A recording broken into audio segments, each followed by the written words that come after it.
ஜீ Tamil news நேயர்களுக்கு வணக்கம். இன்று நம்முடன் அமமுகவின் கொள்கை பரப்பு செயலாளர் திருமதி CR சரஸ்வதி அவர்கள் இணைஞ்சிருக்காங்க. அவங்க கிட்ட பேசலாம். மேம் வணக்கம். மேம் வணக்கம்மா. ஜெயலலிதா அவர்களின் பிறந்த நாளான இன்று பாத்தீங்கன்னா அவங்களோட நினைவுகளை எல்லாரும் பகிர்ந்துட்டு இருக்கும்போது உங்களுக்கு ஸ்பெஷலா அவங்க கிட்ட இருந்தக்கூடிய ஒரு ஸ்பெஷல் மொமெண்ட்ஸ்னா என்ன சொல்வீங்க? அவங்களை பற்றி இன்றைய தலைமுறை தெரிந்து கொள்ள வேண்டிய விஷயம் அப்படின்னா என்ன சொல்வீங்க? வாழ்க்கையில பெரிய பாக்கியமா நினைக்கிறது புரட்சி தலைவி அம்மாவுடைய அரசியல் பயணத்துல ஒரு சிறு துளி கலந்துக்கக்கூடிய ஆண்டவன் கொடுத்த வரம். அதுதான் நான் சொல்லணும். ஏன்னா நான் திரைப்படங்கள் நடிக்கும் போது அம்மா நடிக்கல, புரட்சி தலைவரும் நான் மனசார தெய்வமா நினைக்கிறது புரட்சி தலைவர் எம்ஜிஆர் அம்மாவையும். தலைவர் காலத்துல நான் சினிமால இல்ல, அரசியல்லையும் இல்ல, அம்மா காலத்துல அரசியல் அப்பதான் வர்றேன். அதனால எனக்கு தலைவரை சந்திக்கக்கூடிய வாய்ப்பு கூட கிடைக்கல. ஆனா நான் ஆண்டவனை வேண்டிக்கிட்ட புண்ணியமா என்னமோ தெரியல, தலைவருடைய வாரிசான அம்மா கிட்ட எனக்கு ஒரு சந்தர்ப்பம் கிடைச்சு கிட்டத்தட்ட 2000 15 வருஷம் 2016 வரைக்கும் நான் அம்மா கூட அரசியல் பயணம் பண்ணி, அதாவது பெண்கள் மிக தைரியமா இருக்கணும், பெண்கள் சாதனையாளர்களா இருக்கணும், பெண்கள் எதுக்கும் கலங்க கூடாதுன்றதுல மிக தெளிவா இருப்பாங்க அம்மா. ஏன்னா உண்மையை ஒரு வார்த்தையில சொல்லணும்னா, என்னை பெற்ற தாய்க்கு இணையாக என்னை காப்பாற்றிய நுற்ற தாய் யாருன்னா என் புரட்சி தலைவி இதய தெய்வம் அம்மா அவர்கள். அப்படி ஒரு பாசம் வச்சிருந்தாங்க. ஏன்னா அவங்களுக்கு நல்லா பேசக்கூடிய பெண்கள் வரணும்ன்ற அந்த ஆசை உண்டு பெண்களுக்கு.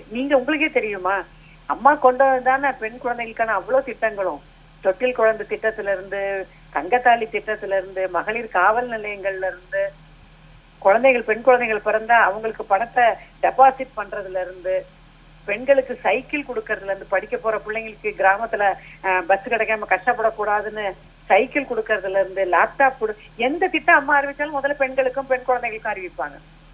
அப்படிப்பட்ட, அதுவும் இல்லாம உலகமே போற்றிய ஒரு சாதனை தலைவி.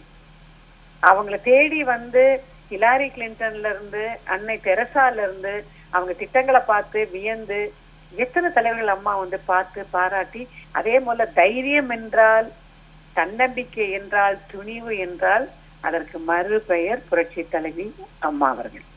அந்த ஜெயலலிதா அப்படின்னு அம்மா சொல்ற அந்த ஒரு குரல் இருக்கு பாருங்க, அது உலகம் பூரா உலகம் பூரா எதிர்பார்த்து காத்திருந்து அந்த நாள் வரும்போது, அம்மா பதவி ஏற்கும் போது அப்படி சந்தோஷமா இருக்கும் அந்த குரலை கேட்கும் போது. எனக்கு பல அனுபவங்கள் அம்மா கிட்ட எனக்கு ரொம்ப. ஏன்னா நான் அம்மா கிட்ட சேர்ந்ததுல இருந்து நிறைய பதவிகள் அம்மா எனக்கு கொடுத்தாங்க. ஃபர்ஸ்ட் போய் சேர்ந்தவன நட்சத்திர பேச்சாளர் ஆக்குனாங்க. அதன் பிறகு பாத்தீங்கன்னா செயற்குழு உறுப்பினர், பொதுக்குழு உறுப்பினர், அதன் பிறகு திரைப்பட மானிய குழு உறுப்பினர், அதுக்கப்புறம் நல்ல நடிகர் நடிகளை பெஸ்ட் ஆர்டிஸ்ட் ஆக்ட்ரஸ் தேர்ந்தெடுக்கிற குழுவோட உறுப்பினர், அதன் பிறகு அம்மாவுடைய ஆட்சியில 3 முறை சமூக நல வாரிய தலைவர். அதே மாதிரி 2014 முதல்ல அம்மா செய்தி தொடர்பாளர்கள் லிஸ்ட் அறிவிச்சப்போ முதல் பெண் பேச்சாளரா, அதாவது அதுக்கு முன்னாடி நம்ம மேடைகள் எல்லாம் பேசிட்டு இருந்தேன், ஆனா செய்தி தொடர்பாளரா அம்மா அறிவிச்ச லிஸ்ட்ல ஒரே பெண் ஃபர்ஸ்ட் என்ன அறிவிச்சது அம்மா என்னதான். அப்படி அதே மாதிரி 2016 அம்மா எனக்கு ஒரு சட்டமன்றத்துல வாய்ப்பு கொடுத்தாங்க. அது எனக்கு அதுல வெற்றி பெற முடியல, தோல்வி சந்திக்க வேண்டியதாச்சு பல்லாவரம் சட்டமன்றத்துல. தொடர்ந்து அம்மா கிட்ட நான் பதவிகள் நிறைய வாங்கியிருக்கேன், நிறைய பாராட்டு வாங்கியிருக்கேன். ஒவ்வொரு டிபேட் பேசி முடிச்ச உடனேயே மறுநாள் அவங்க சொல்லி ஆபீஸ்ல இருந்து எனக்கு போன் பண்ணுவாங்க, அம்மா சொன்னாங்க நல்லா பேசுனீங்க. அதே மாதிரி எப்பாவது எங்கேயாவது அம்மா பார்க்கும்போது வண்டி நிறுத்திட்டு சொல்லிட்டு போவாங்க, நல்லா பேசுனீங்க, இட்ஸ் குட் அப்படின்வாங்க. அம்மாட்ட ஒரு குணம் என்னன்னா, இப்ப நம்ம பேச போகும்போது ப்ரிப்பேர் பண்ணிட்டு போக சொல்லுவாங்க. தேவையில்லாத பேசாதீங்க, தெரியாததை பேசாதீங்க, தெரியலன்னு சொல்லிடுங்க, ஒவ்வொன்றையும் கவனிப்பாங்கம்மா. எனக்கு ரொம்ப ஆச்சரியமான விஷயம், அவங்களுக்கு இருக்கிற நாலேஜ் வெகு சிலருக்கு தான் உலகத்திலே நான் சொல்றேன், இந்தியாவில இல்ல உலகத்திலே நான் சொல்றேன் பார்க்க முடியும். அவங்க கிட்ட இருக்க புக்ஸ், அவங்க வீட்டுல இருக்க லைப்ரரி, அதெல்லாம் பார்த்து வியந்து போகணும். படிச்சுக்கிட்டே இருப்பாங்கன்னு சொல்லுவாங்க. திரைப்படத்துல நடிக்கும் போது, நான் நிறைய படங்கள் நடிக்கும் போது மனோரமா ஆட்சி கூட எல்லாம் நடிச்சிருக்கேன். அப்ப மனோரமா ஆட்சி எல்லாம் சொல்லுவாங்க, அம்மா செட்டுக்கு ஷார்ட் முடிஞ்சா அரட்டடிக்கிறதெல்லாம் கிடையாது, புக் எடுத்து வச்சு படிக்க ஆரம்பிச்சிருவாங்க. அப்படி ஒரு நாலேஜபிள் லீடர், அப்படி ஒரு தைரியமான லீடர். இன்னைக்கு அவங்க இல்ல அப்படிங்கிற ஒரு குறை இன்னைக்கு எல்லாருக்குமே தெரியுது. அம்மா இருந்தா இப்படி இருக்குமா, அம்மா இருந்தா அப்படி இருக்குமா, அம்மா இருந்தா பெண்களுக்கு எவ்வளவு பாதுகாப்புங்கிற வார்த்தை எல்லா பெண்களுடைய மனதிலும் வாயிலிருந்தும் வருது. அப்பேற்பட்ட ஒரு ஒப்பற்ற தலைவிமா. இப்ப நினைச்சாலுமே இந்த ஜென்மத்துல எங்களுக்கெல்லாம் கிடைச்ச பாக்கியம் புரட்சி தலைவி அம்மாவோட நான் எல்லாம் இருந்தது. உண்மையில அது பெரிய பாக்கியம்.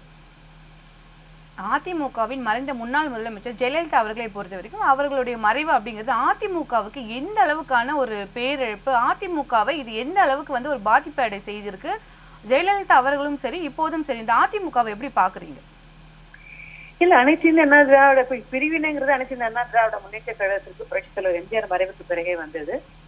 அப்போ எல்லாருக்குமே தெரியும், அப்ப அம்மாவுடைய அணி ஜானகி அம்மா அணின்னு வந்தது. அதன் பிறகு தேர்தலில் அம்மா வெற்றி பெற்று எல்லாரும் ஒண்ணு சேர்ந்து அதிமுக அம்மா தலைமையில பயணிச்சது. அதன் பிறகு அம்மாவுடைய மறைவுக்கு பிறகு அதிமுக ஒரு பிளவு வந்தது.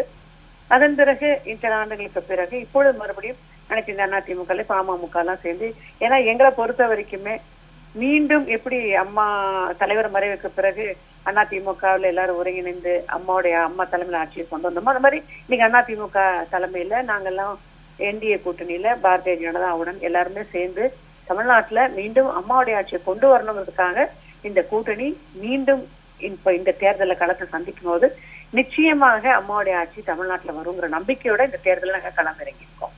நிச்சயமா அது நடக்கும். ஏன்னா மக்கள் பொறுத்த வரைக்கும் அம்மாவோட ஆட்சிங்கிற அந்த ஒரு வார்த்தை மக்கள் மனசுலயும் இருக்கு.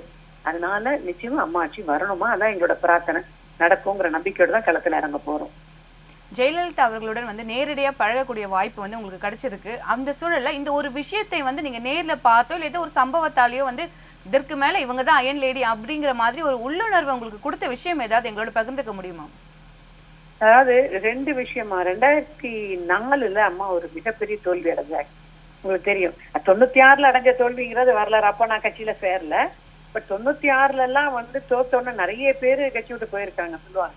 ஆனால் அவங்க கிட்ட நான் வியந்து போன விஷயம், அதை பத்தியே கவலைப்படாம எண்ணி 2 வருஷம் 98 நாடாளுமன்றத்துல அவ்வளவு பெரிய வெற்றி. அன்னைக்கு என்ன தெரிஞ்ச சொன்னாங்க, 96 இனி அதிமுக வரலாறு கிடையாது, அம்மா கட்சியை விட்டு அரசியல் விட்டு போயிடுவாங்க, அவ்வளவுதான் முடிஞ்சுது அப்படியெல்லாம் அன்னைக்கு பேசினாங்க. ஏன்னா அம்மாவே தோத்து போனாங்க அந்த தேர்தல்ல. அதோட அதிமுக வரலாறு முடிஞ்சதுன்னாங்க. ஆனா ஆச்சரியம் என்னன்னா 2 வருஷத்துல 98 நாடாளுமன்றத்துல மிகப்பெரிய வெற்றி அம்மா வாங்கினாங்க. அதுதான் அயன் லேடின்னு சொல்றது. அதே மாதிரி நான் அம்மாவை 2000 பார்க்கும்போது ஒரு 10 அவங்களோட ஞாபக சக்திக்கு சொல்ல வர, அம்மா கொள்கை பரப்பு செயலாளராக புரட்சி தலைவர் எம்ஜிஆர் மறைந்த பிறகு உங்களுக்கு எல்லாம் ஞாபகம் இருக்கும், அம்மாவுடைய வண்டி ஒரு லாரியில கூட ஆக்சிடென்ட் ஆன தினம் அன்னைக்கு 99ன்னு நினைக்கிறேன், 98 99 இல்லம்மா 98 கரெக்டா ஏர் ஞாபகம் இல்ல, எனக்கு ஞாபகம் இல்லை.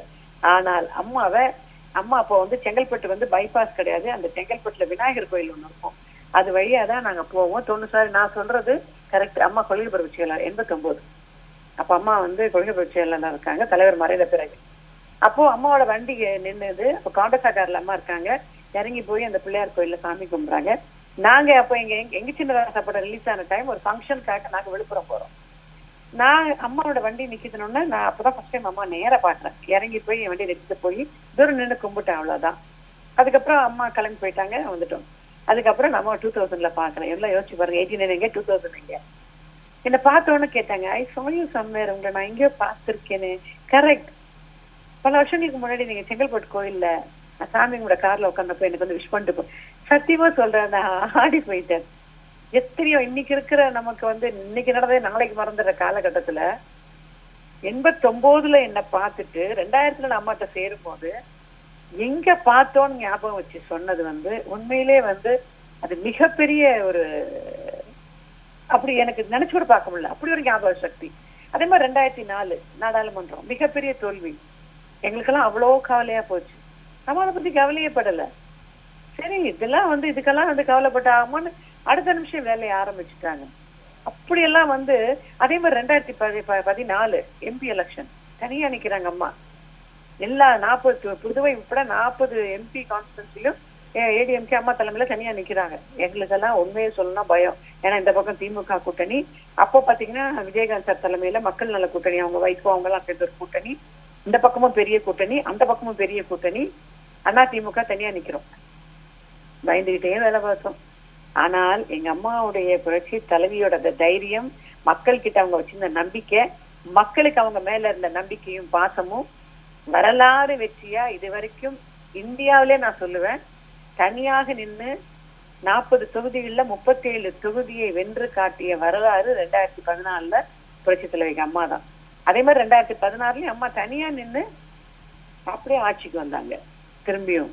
அதெல்லாம் வந்து உண்மையிலேயே வரலாறுன்னு தான் சொல்லணும். அவங்களோட ஞாபக சக்தி, அவங்களோட தைரியம், அவங்களோட நம்பிக்கை, மக்கள் கிட்ட அவங்க வச்சிருந்த பாசம். அதனாலதான் மக்களால் நான், மக்களுக்காகவே நான் சொன்னது, மக்கள் அதை நிறைவேற்றியும் காட்டினாங்க. அதே மாதிரி பெண்களை பார்த்தா அம்மா மேடையில் என்ன தெரியுமா சொல்லுவாங்க, என்னை வாழ வைக்கும் தெய்வங்களாகிய தாய்மார்களேன்வாங்க.